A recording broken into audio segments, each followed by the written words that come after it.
એ હાલો હવે જલ્દી આપણે મારા ભાઈને રાખડી બાંધાવીએ, નતર મારા ભાભી છે ને મારા ભાઈને લઈને એના બાપાની ઘેરે વયા જાહે રાખડી બાંધવા.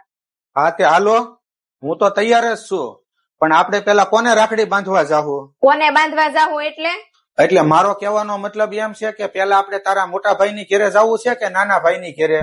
પેલા મારે નાના ભાઈની ઘેરે જવું છે, કેમ કે એને સરકારી નોકરી છે ને, અને મોટા ભાઈને શું છે, એને તો રેવા હારું ઘરે નથી અને એને ઘરમાં ખાવા પૈસા નથી, તો ઈ હું મને આપી દેવાના? એટલે પેલા આપણે નાના ભાઈની ઘેરે જવાનું છે. અરે બેને બાંધેલી રાખડી તો ભાઈની રક્ષા કરે છે એટલે બાંધવાની હોય, પૈસા લેવા હાટું નહીં. અને હા, રાખડી બાંધવામાં અમીરીનું અને ગરીબીનું ન જોવાનું હોય. પેલા આપણે મોટા ભાઈની ઘેરે રાખડી બાંધવા જાવું ને, એ સારું લાગશે. એવું કઈ નથી જોવાનું, આપણે આ વખતે પેલા નાના ભાઈની ઘેરે જ જવાનું છે. ઈ મને દર વર્ષે પૈસા વધારે આપે છે, એટલે આપણે પેલા ન્યા જ જવું છે. હા તે સારું, હાલો.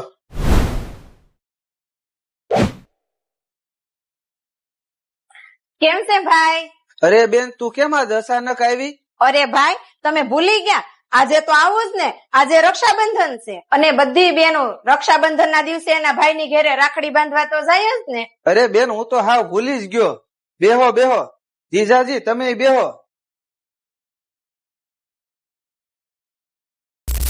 પૈસા ભાડા નથી કે પોગી ગઈ રાખડી બાંધવા? રાખડીનું તો ખાલી બહાનું છે, પૈસા લેવા હાટો આવે છે. ભાઈ, આ વખતે તું મને મોટી ગિફ્ટ આપજે, તારે તો સરકારી નોકરીમાં પગાર વધ્યા જ કરે છે. બેન, દર વખતે તો હું તને 500 રૂપિયા આપતો છો, આખેલે પૂરા 5000 આપું. હાલે. સરકારી નોકરીમાં પગાર વધ્યા કરે છે તો હું તમારી હાટું વધ્યા કરે છે?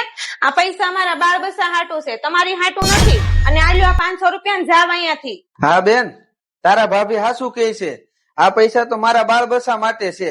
ઈ તો હું હાવ ભૂલી જ ગયો છો. ભાઈ, આલ્યો આ તમારા 500 રૂપિયા. જે ઘરમાં મારી ઇજ્જત ન હોય ને, એ ઘરના મારે પૈસા ન જોવે. હવે હું જાઉં છું.